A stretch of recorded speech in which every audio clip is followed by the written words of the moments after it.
Today I want to talk about why I sold my house and I'm planning on buying a camper van and a forest. And it has to do with what you might call a spiritual awakening.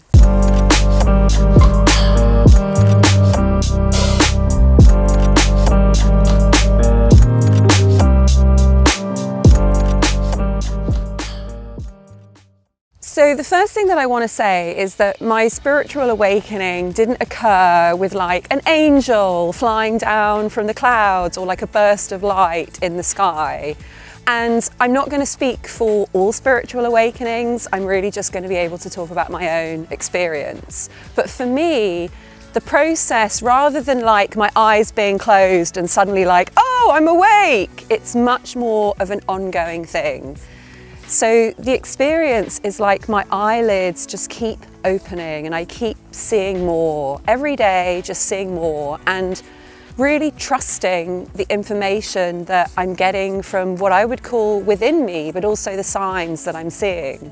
So when I decided to sell my house, it's not like I heard this voice in my head saying, hey, it's your spiritual destiny, you should sell your house. No, I just noticed that the thought came into my mind and a feeling of total rightness when I considered selling my house. And then I was like, okay, so what's the next step going to be? So I just continued to observe my life. Like I said, I was seeing a lot more. My eyes were opening wider and wider. And what I began to notice as I looked at my life was how tired I was and that I was actually coursing along a path that was taking me to burnout. Not what I expected to discover having had this awakening. As you can imagine, we often think, oh, well, when I have a spiritual awakening, everything's going to be perfect. But no, what I was seeing was that I was working really, really hard with my writing and with my coaching business, trying to get to an end point. And so with my eyes open and this beautiful curiosity that I've really noticed as part of this awakening, I began to be curious about where I was trying so hard to get to. Was I trying to get to the weekend? Was I trying to get to my next holiday? And yeah, I realized I was hustling and burning out, desperate to get to a place where I could finally stop and relax. I wanted to get to a place of total safety, and I believed that that place existed with the same conviction that we believe in the setting sun, which was why I was prepared to work my butt off to get there.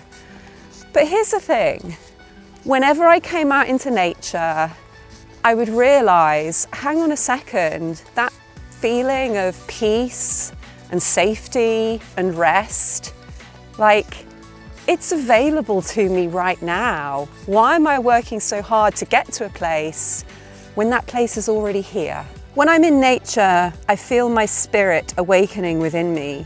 Why would I spend any more time than I had to sitting at a desk staring at the screen of a computer?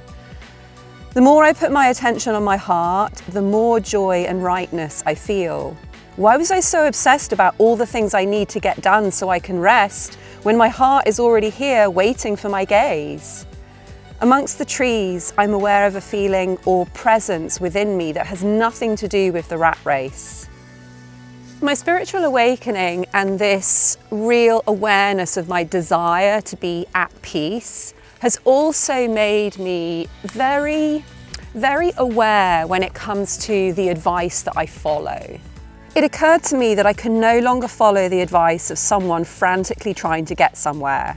Now, that's not to say I figured the whole frantic thing out, far from it. This is why I owe it to my mind and my heart to listen to the wisdom of those who are where I want to be. So whose advice do I want to follow? The answer's simple: nature, and more specifically, trees. Which is why I understand the reason that it felt right to sell my house. Of course, I was now going to be in a position to buy a forest and to buy a van. Now, of course, you can imagine my ego was completely kicking off about all of this. Basically saying to me, what on earth are you going to do without a house and with a van and a forest whilst trying to have a successful career? And of course, what did I do to find out the answer? I went to the forest. I was lying, looking up at the treetops, wondering how I could continue to run my business as a writer and coach for entrepreneurs. I became aware of how I could hear each leaf singing in unison. With this chorus relaxing my mind, the phrase entrepreneur in the forest came to me. The joy and the love that I felt bursting in my heart, my whole body really, was such a sign of having a magical destiny. It was the unarguable proof that my future lay in forests. So it made sense to trust my desire to buy one. I'm still a writer and a coach with her own business, but from now on, I listen to the trees. Being an entrepreneur in the forest has meant that I have been going about my life in such a different way. Obviously, I'll be sharing more about how I've made this switch from recognizing I was on the path to burnout and wanting to spend time living in a van in a forest right here on this channel. For now, I want to share this with anyone who thinks they too might be experiencing a big wake-up. If you're wondering what the point of the rat race is, or if you sense that your spirit is trying to get your attention, then listen.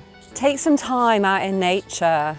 Allow yourself to really tune into both your surroundings, but also what's going on within you.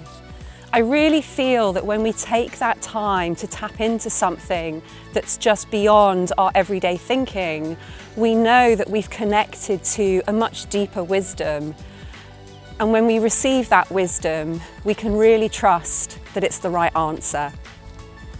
I'd love to hear from you in the comments below. Have you ever experienced yourself waking up to something or having a sense of making a decision that feels right, even though you can't explain it in your head? What insights have you got from this video? Share with me in the comments below. And yeah, for those of you who are new to the channel, welcome. For those of you who've been watching me for some time now, I really appreciate your support and I really enjoyed being able to share this part of my journey with you. Wishing you so much love. See you in the next video. Take care.